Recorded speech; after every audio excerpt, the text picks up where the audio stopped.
Testing. So Nick, you want me to introduce you then?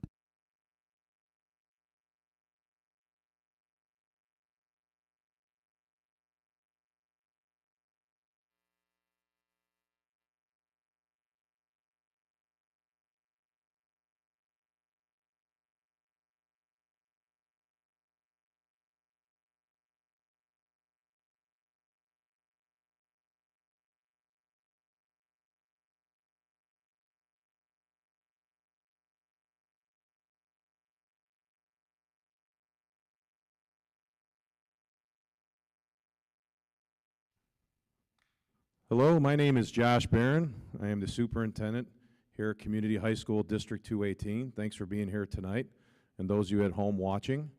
We're really excited here to present Advice Beyond the Classroom, the ABC program.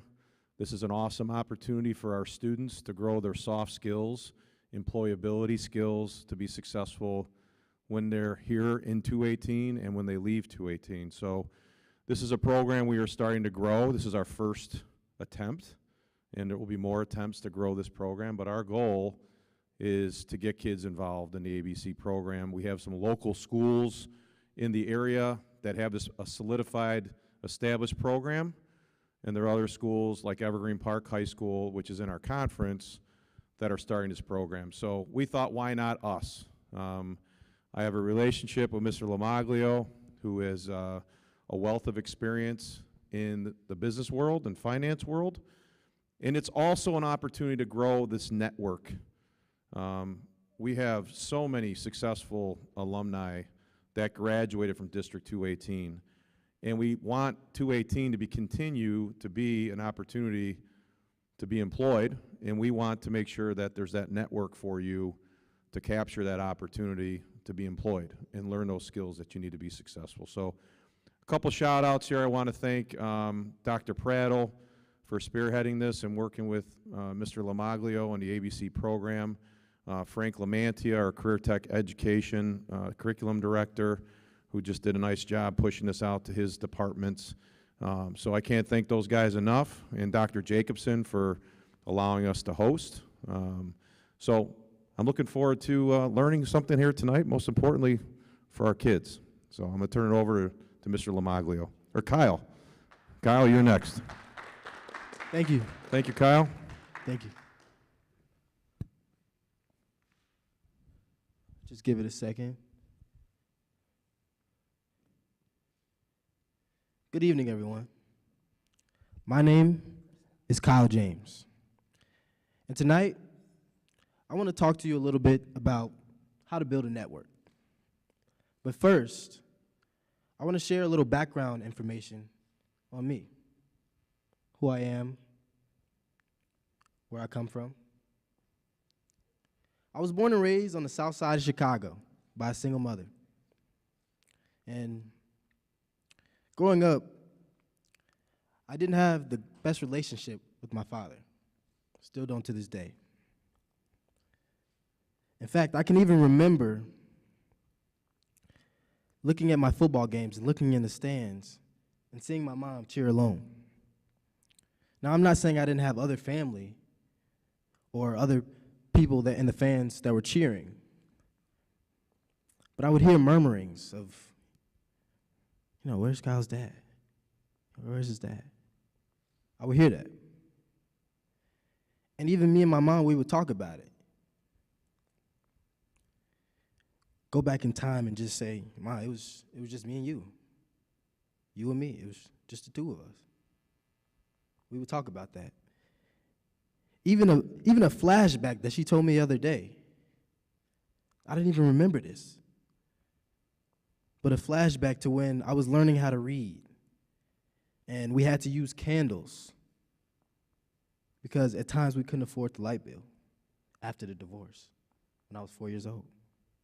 I didn't even remember that. But that's called sacrifice. But I'm not telling you this to give you a sob story. That's not what I'm doing. But what I need you to understand is that it doesn't take coming from money. It doesn't take mom having a million connections here, dad having a million connections there. That's not what it takes.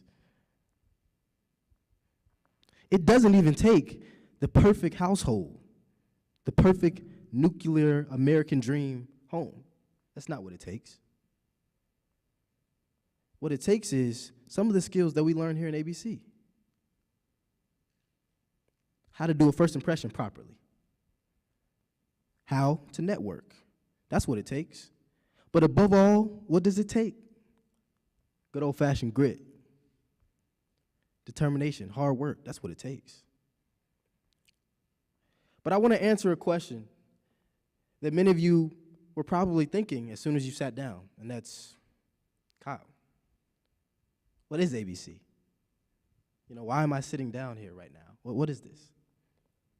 It's a good question with a simple answer. A one-word answer, in fact. ABC is a farm. Yes. ABC is a farm. Now, I want you to close your eyes and envision this with me. Close your eyes, please. Envision it. Envision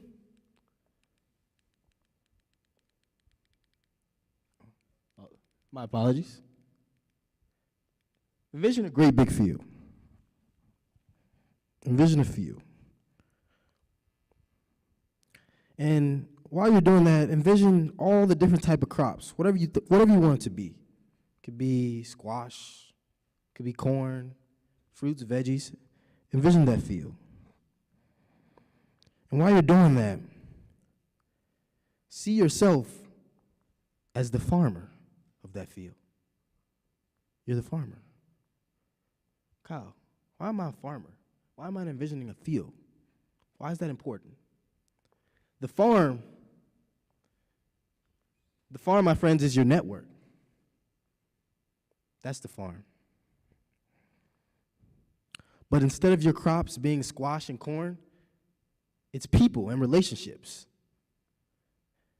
And in the same way a farmer would tend to their crop, you have to tend to those people and those relationships. You have to cultivate them. You have to nurture them. And you have to manage your farm properly, because the funny thing is, eventually, that crop that you tended to, it will feed you. AKA, it will be the network that helps you make money. It will be the people, the relationships that help you attain success, that take you to the next level. That's why you tend to your farm. In fact, ABC has helped me manage my farm tremendously. It's taught me all the soft skills. How to do a handshake. How to make a first impression. Send a cold email. It's taught me how to network. And it's introduced me to some amazing crops. One of the crops I want to talk about today is Mr. Bernie Del Giorno. Now, this man came from a family of immigrants, Italian immigrants, essentially came up with nothing. But he didn't have nothing. You know what he had? That key word. He had grit, determination. He was willing to go the extra mile. And from that, he was able to attain success here in America in the financial service industry. ABC put me in contact with this crop, this relationship. And you know what I did? I tended to my crop. I cultivated the relationship. I nurtured it, treated it as it was my crop, and I was the farmer. How did I do that? I asked questions. I asked for advice. I told him my dreams, goals, and aspirations. He got to know me, and I got to know him. And from this connection, from this relationship that I tended to, he wrote me a letter of recommendation into the University of Chicago, where he is a donor, as he was a donor to my high school, St. Rita.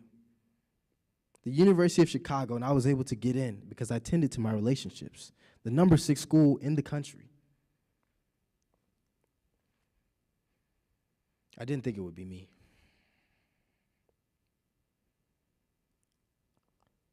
Young black man from the south side of Chicago, raised by a single parent. I don't have to say the numbers because you know the numbers. I didn't think it would be me. But through the University of Chicago, I now have a whole different set of crops, a whole different network to talk to build relationships with, to nurture. And from the University of Chicago, I've been gifted with some amazing opportunities. One, in fact, being able to intern at Morgan Stanley in New York City on Wall Street this upcoming summer. I'm telling you, I didn't think it could be me. I didn't. But I listened to what Nick had to say about networking, about tending to your crops. I listened to it. So no. It doesn't take coming from money. It doesn't take coming from connections. And it doesn't take that perfect American dream nuclear household. That's not what it truly takes to succeed. That's not. What it takes is you have to be willing to tend to your crops, to grow that network. You have to be willing. And like I said, above all else, that key word, above all else, you have to have grit. Are you willing to go the extra mile, to do things that other people aren't willing to do, to be uncommon in an uncommon room? Are you willing to do that? And that's grit. That's what it takes. So I hope you are willing to join the farm of ABC. And without further ado, I would like you to please help me welcome to the stage the current president of Mother Macaulay's ABC program, Kira Hosty.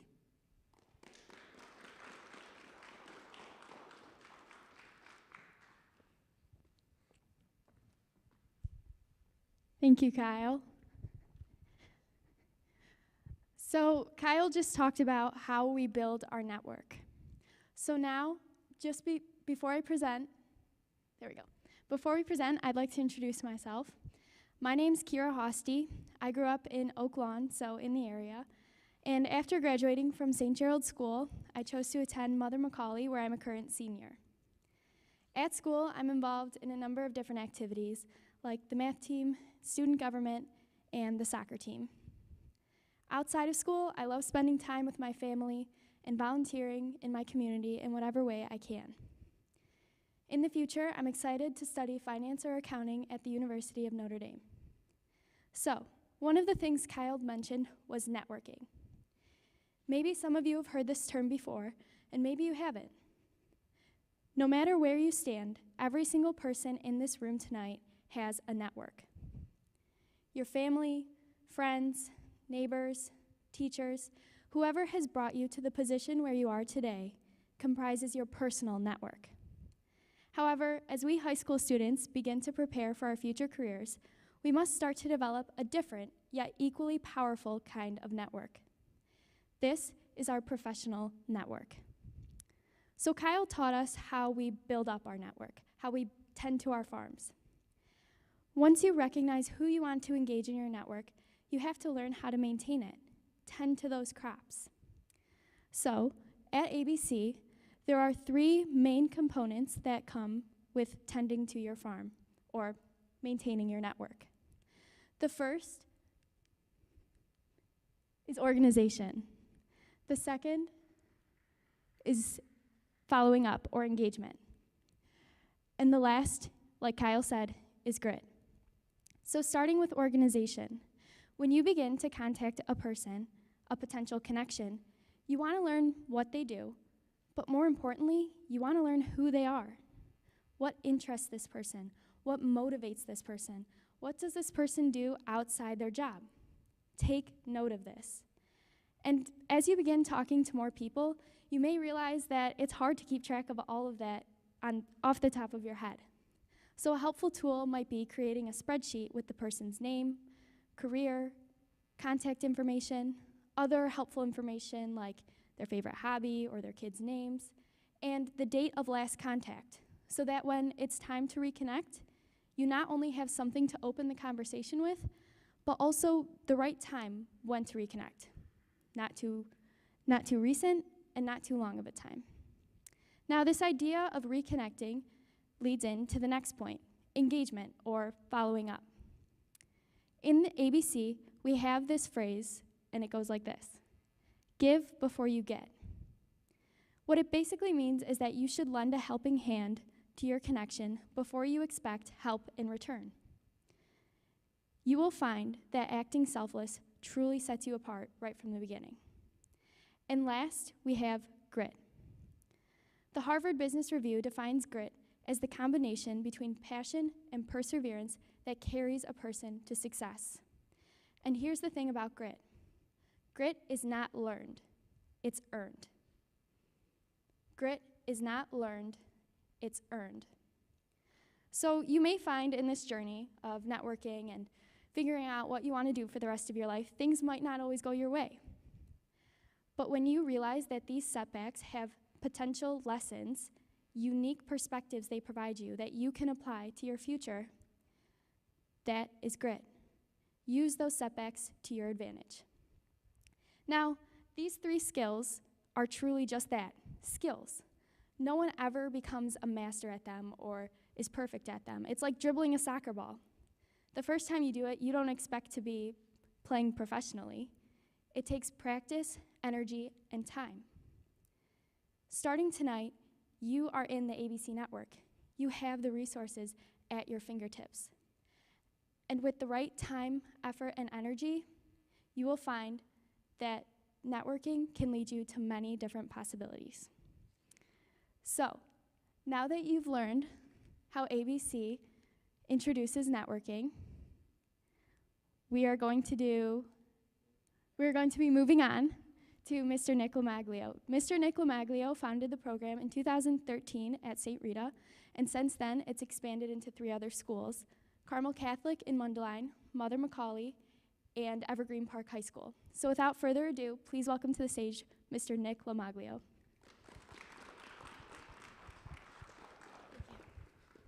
All right.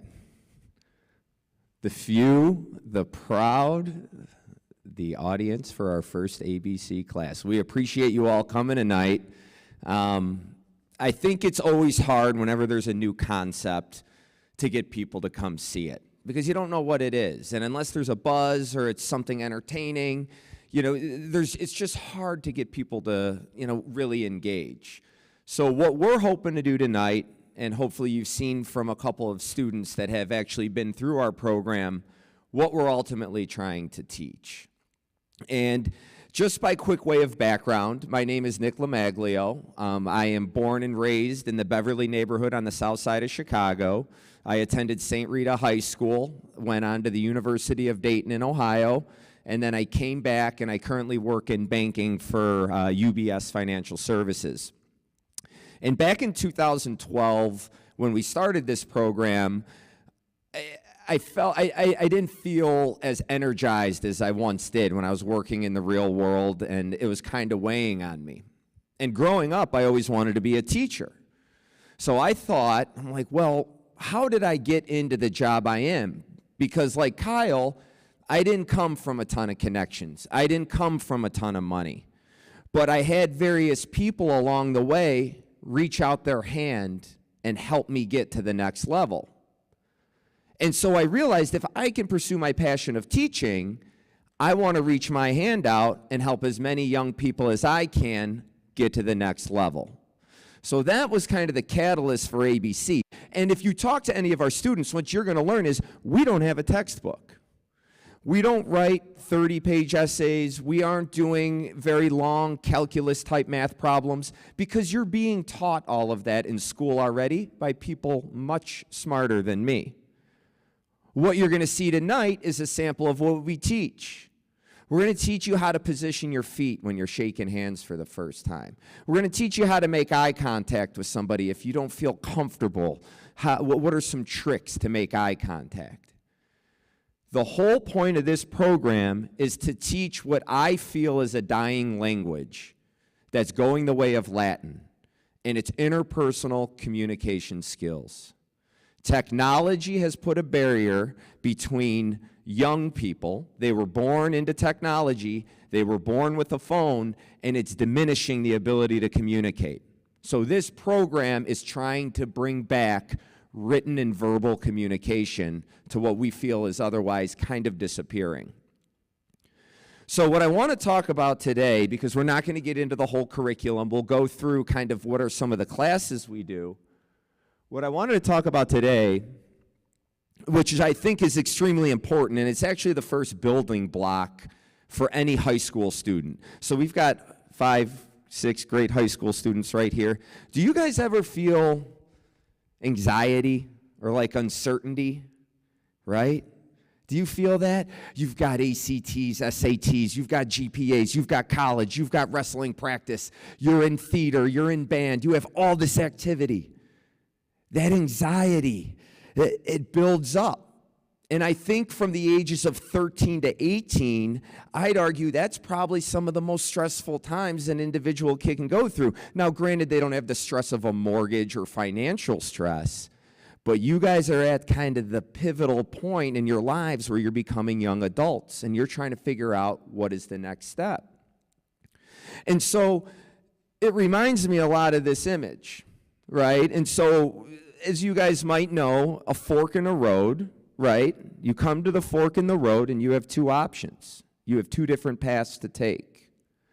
One path, one decision, if you go left, it takes you to a sunny castle. Prosperity, happiness. But you got to make that right choice, because if you make the wrong choice and you go to the right, you're going into darkness. You're going into storm. You're going into depression.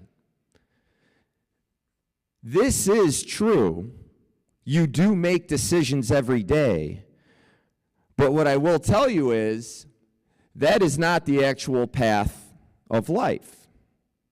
As much as I would like to think if you made one good decision and you just went straight to the happiness land, that would be incredible. But that's not how life works.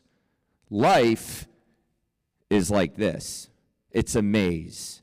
It's not direct.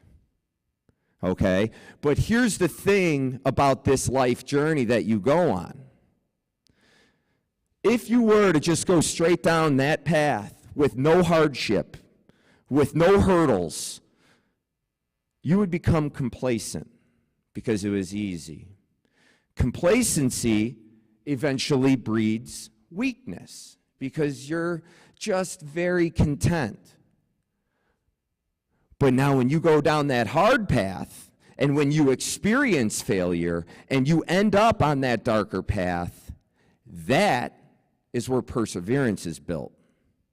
That is what Kyle and Kara were both talking about. That is where grit is built. Grit is built in the darkness of that path of failure. So if you for a second feel that anxiety about making a choice that could completely screw everything up, realize that it's okay to experience failure. Because it's inside of failure, when you battle in that darkness, on that dark path, you battle to get back onto the path of light, it's going to make you stronger when you come out of it. Grit is born inside of these dark paths. So the other thing that we got to think about is, so if this journey of decisions, especially as high school students, too much emphasis is placed on the major choices, failure versus success. What did I get on my ACT or SAT? If I don't do a good job, I'm on that stormy path to darkness. What is my GPA? What college did I get into? What college didn't I get into? What you got to realize is we emphasize so often the major decisions and how important they are, but you got to realize that path, that's 1,000 decisions you make every day that makes up your path. Every day you make thousands of decisions, and those little decisions are what ultimately build your future you. So if we go back to this success and failure and we focus on the major decisions, it's the little decisions that form habits. You wake up in the morning, I got to make a decision on whether I'm going to brush my teeth or not brush my teeth. I'm running late for school. I got to make the decision on whether I'm going to hurry up because I got to get there on time, or you know what, I can be a little late. Then you got to make the decision when you get in the classroom. Am I going to pay attention, or am I going to stare out the window, or am I going to put my head on the desk? All these little decisions have a success or failure outcome, but we don't focus on them as much because all we think about are the big decisions. And then it's health. Am I going to vape today, or am I not going to vape today? Am I going to drink today or not drink today? Am I going to do drugs or not do drugs today? These tiny little decisions are going to impact your path long term. And again, if you do happen to fall onto that path of perceived failure and darkness, understand you got to battle to get out of it. Because once you battle to get out of it, you're going to come out of it stronger. And you're going to have that experience. You're going to have that grit. You're going to be a lot stronger than the person that has never had to deal with that type of failure or setback. So if you feel that you're in the moment of a failure, understand that that fight you are in at that moment is going to do more for you long term than just having everything handed. So if you are on that dark path and you see yourself battling, whatever it may be, sometimes the easiest option, but it's also the hardest thing to do, is to go away from the crowd. Sometimes you've got to peel out, and sometimes it's not easy. Because more times than not, that negative path, some of the small decisions you make, especially at the high school level, it's the impression of the people you surround yourself with. So if you feel that you're heading down that dark path and everybody else is kind of doing it, and you realize you've got to fight to get out of it, sometimes you've got to be the one person that walks the other way. Now, Kyle and Kara were both talking about it. A group of people, a network, is actually vital to your success. So if you need to break out of that negative path, you don't want to walk alone for too long. You want to find a group of people that walk like that have your best interest in mind. That's your network. You got to surround yourself with other people that are going to help lift you up. And so what we're trying to figure out with ABC and what we're trying to teach is how to build that network. So what we want to run through and show you is kind of the curriculum and how it works. So when we started the program, we realized if you look at the very last class we take in March, we've got financial literacy. Basically, what are the basics of a checkbook, a credit card, how do you save money, how do you invest? We do not open with that class. Because money is a byproduct of a good network. Like Kyle said, a good network will feed you because they're going to feed you opportunity. But that is not what the class is all about. Money is at the end. The very first thing we learn is goal setting.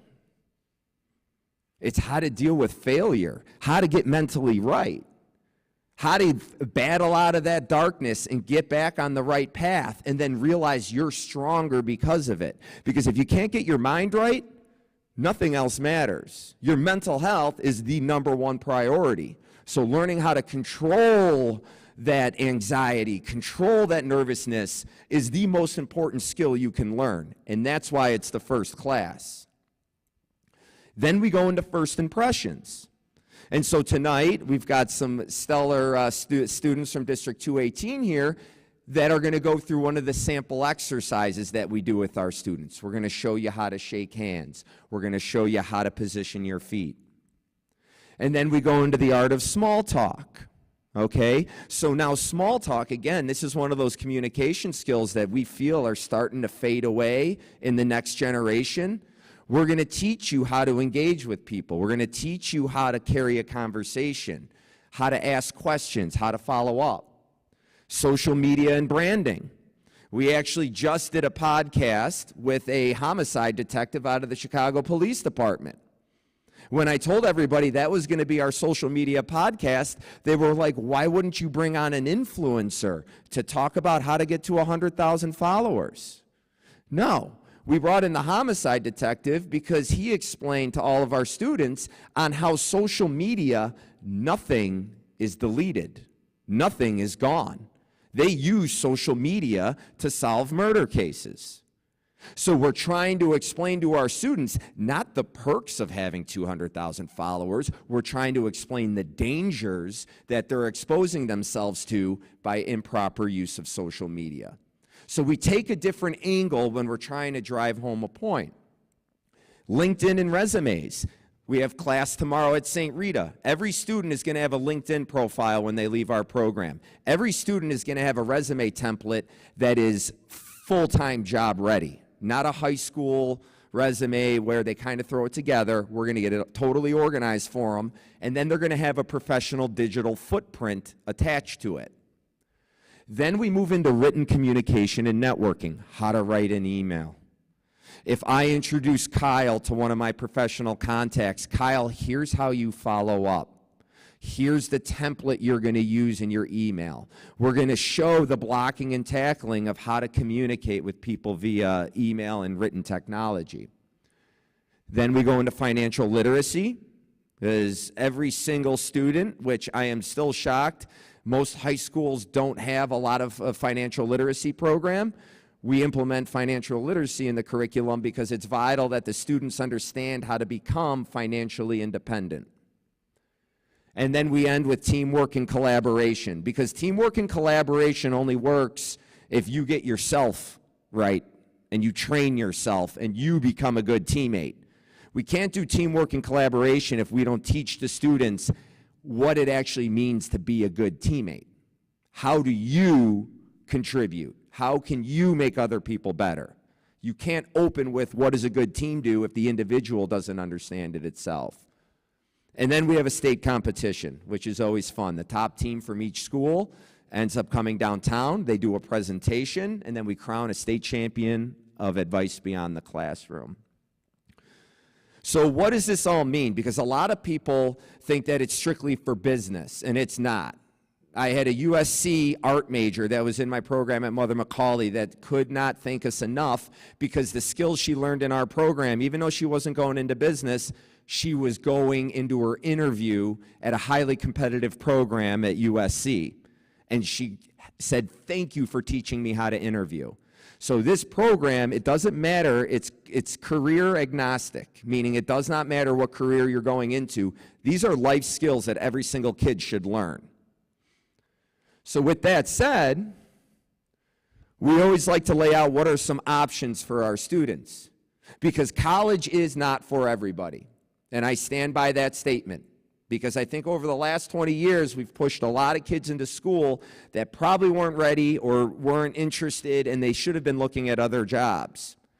So what we like to do is, here's some job opportunities based on how far in education you are comfortable going. And now, just because you don't go to college right after your senior year, it doesn't mean you can't go back to get a degree.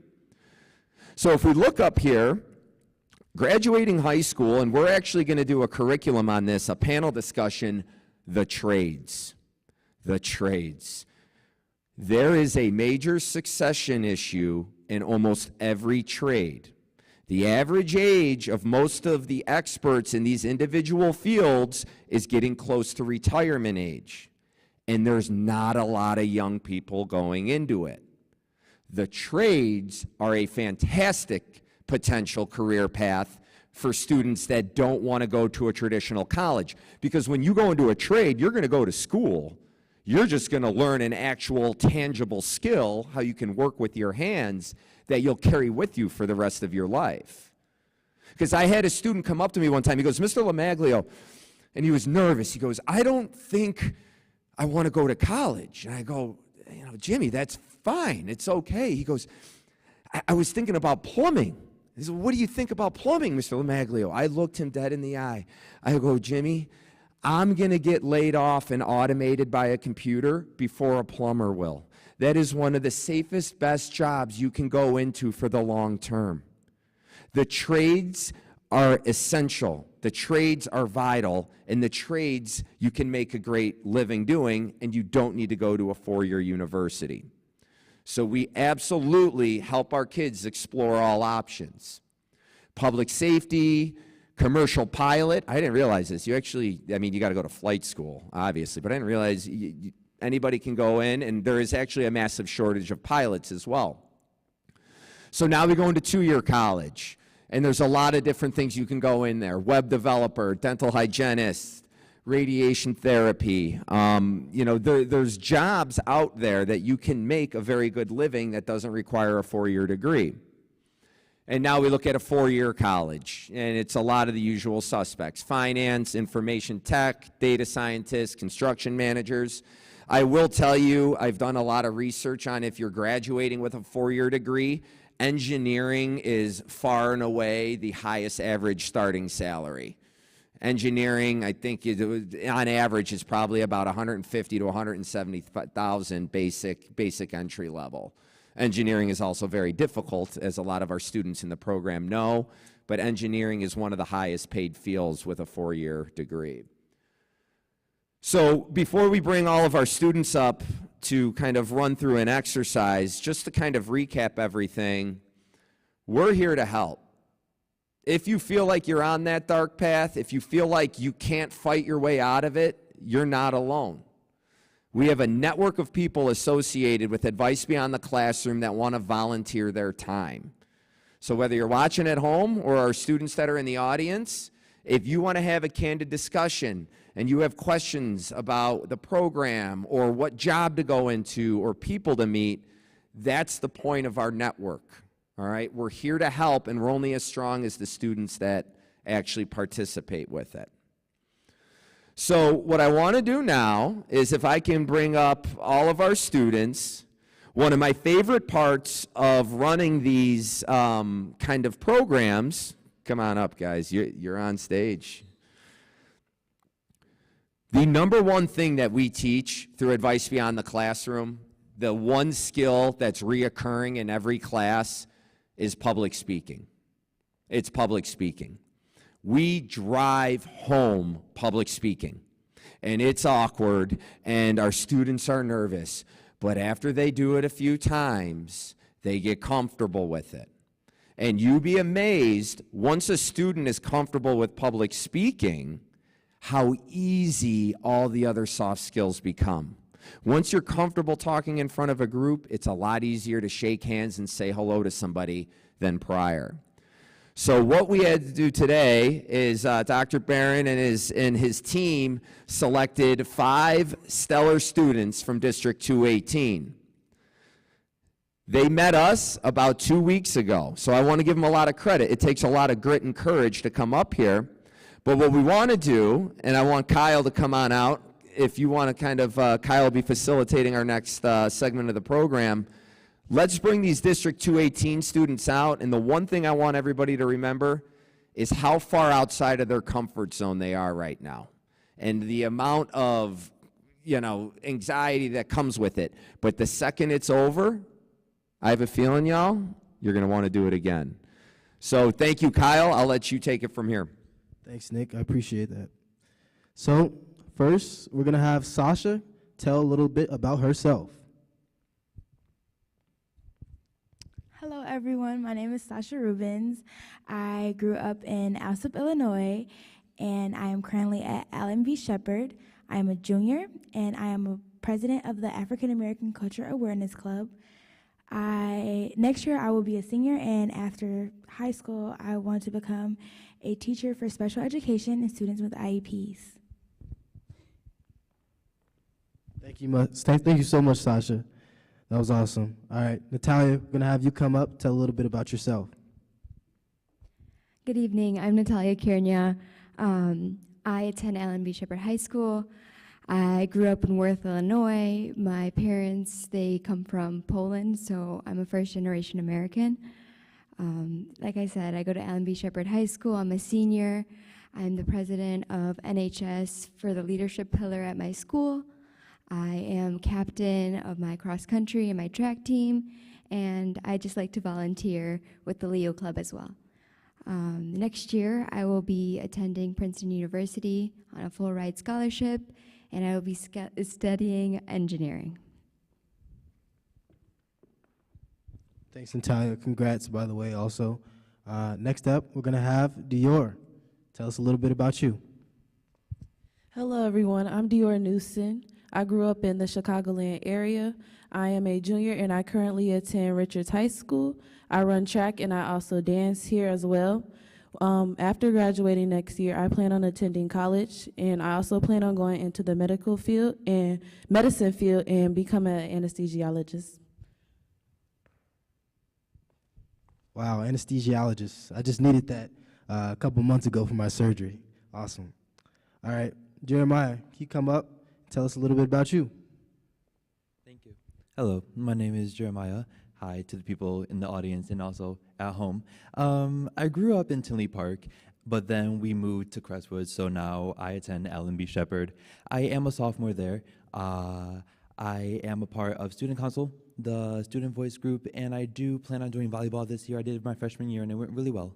After high school, I do plan on going into the medical field and probably being a surgeon, either a trauma surgeon or a brain surgeon, one of the two. I really got that idea mostly because I like all the surgeon stuff and everything, but I also watched a lot of Grey's Anatomy during COVID, so the medical really got into me. But yeah, that's mostly me, and I don't know where I want to go to college yet. I have to try to figure that out. But yeah, thank you. Thank you so much. Thank you, Jeremiah. Grace is a great show. All right, Lewis, want to have you come up, tell us a little bit about you. Thank you, Kyle. My name is Luis Perez. I come from Chicago, Illinois. I have moved to Oak Lawn I have been here for about 4 years. I attend Richards right now. I am a junior, and I am a 3-sport athlete. I play football, I do wrestling, and I run track. For after high school, I would like to go to the University of Iowa, or NIU, play Division I football, and major in engineering. Thank you. So, now that we know the people, it's time to get to some common handshake debacles that we have seen throughout the years in ABC. First, we want to start off with Sasha and Lewis with the infamous hammer. Okay, good on the approach. Oh, went left with the shake. Horrible, way too aggressive. Guys, I want to talk through what happened there. So I saw the shake. It looked good at first. The approach was fine. But, what happened on that shake? Can you talk to me about, what happened? What were you thinking there? It was very hard and aggressive, and my arm was going everywhere. And how do you think that could have been fixed? Maybe if he had a firm grip and shaking 1 inch up and down. Lewis, I want to get your perspective because I know that was a rough shake. It was tough. So what do you think happened there? I think the shake was too aggressive. I think it should have been more firm and just a lot better, more professional. Understood. We can fix that. Thank you, guys. Thank you. So next, we want to bring up Kira and Natalia for the square feet. Okay. What is that? This is not the Wild Wild West, folks. What is going on? Okay. Let's talk about this because so when you saw her approach, everything looked good at first, right? Just nice to meet you. Hi, how are you? But something went left. So can you just tell me what you were thinking when she approached and how was your response? How did you react to that? So I was really confused because she was going up, hello, she seemed really welcoming, and then all of a sudden, 2 feet standing against me. I was like, oh my gosh. So I thought maybe if she opened up with 1 foot and then came in, maybe it would have been more welcoming. Just one quick question. Did you think that you were in a Quentin Tarantino movie? Yeah, that's what I was thinking. Okay. Kira, I got to talk to you about this. I know you for a while, and then I've never seen you do that before. So I'm just wondering, what was going through your mind when you walked up and did that, and why'd you do it? Yeah, I was just feeling a little overconfident today. Definitely won't be using it in the future. Thank you, Kira. Thank you, Santalia. Well, we can fix that as well. But we have one more. So I need Jeremiah and Dior to give me over the shoulder. Okay, looks good. Oh, what is he doing? Does he see something on the horizon? What's going on? I think he might have spotted a celebrity. I don't know what's going on there. He's a taller guy, so I know he's a taller guy, so, all handshakes aren't expected to be perfect when you have that type of situation, but it just looked excessive to me. So I'm just wondering what Dior saw in that moment. I really felt intimidated, and Jeremiah wasn't engaged at all. I'm trying to figure out what he was looking at. So based on that over-the-shoulder look-over thing, would you say that he was unfocused on the interaction? He wasn't focused at all. Something else had his attention. Jeremiah, a little disappointing, I'm not gonna lie. My first time meeting you and you already disappointed me. And I know you're a taller guy, so that makes it awkward. But I do wanna know, what were you seeing there? Did you see a celebrity? Did you see some money in sight? A bank robbery? What'd you see? To be honest, my mind was kind of all over the place. I think just my imagination's got the best of me because I seen something, but now that I re-look, it's not there anymore. But I definitely think my attention should have been all on Dior. It was disrespectful, and I apologize. I apologize for that. Very disrespectful of me. I probably should have been looking you in the eyes and not over your shoulder. So definitely, I'll remember that next time we formally introduce ourselves. Excellent, excellent. We can fix all this. Simple fix. Thank you, guys. Thank you. Simple fix. So now that we've seen the good, the bad, and ugly, rather just the bad and ugly, let's look at the right way to do it, and me and Kira will do it the right way. So I'll approach. I don't want to have my hand out when I'm far away from her. I want to wait until I get 1 to 2 steps, and I want to have a landing strip for her to meet my hand in. Hand tucked by my side, shoulders at a 45-degree angle, toe to toe, and then once I come in for the handshake, I want to square up and open up to her, look her in the eye. That's how you do it the right way. So, now we've seen the good, bad, and ugly, truly. We're going to have a little competition, and we're going to see what group can do the best handshake. So, Luis, Sasha, do the best. Yep. Approach, awesome. Foot, turn in, excellent, excellent, excellent. Tough on the beat. Started us off strong, okay. Natalia, Kira, take it home. Great, wow, friendly, wow, excellent, excellent, excellent. Okay, last but not least, Jeremiah, Dior, go. Yep. Wow, wow. Nice to make your acquaintance. So, what happened there, Judge? What are you thinking? Yeah, that was tough. I think with Jeremiah and Dior throwing the hand over the side, that was just very presidential of both of you. That was classy. Brilliant. So we're going to have to, we'll crown and Jeremiah and Dior as the champion of our handshaking exercise tonight. So, guys, we want to thank all of you. Again, what we never want to do is dread coming to these programs, so we want to kind of keep it brief, keep it educational, and somewhat entertaining. So for those of you that came tonight, thank you so much. To our students from District 218, you guys are on a major path for success, so thank you for being a part of it. And to Dr. Barron, leadership team, thank you guys so much for allowing us to come and enjoy the beautiful facility, and we'll see everybody again soon. So thank you.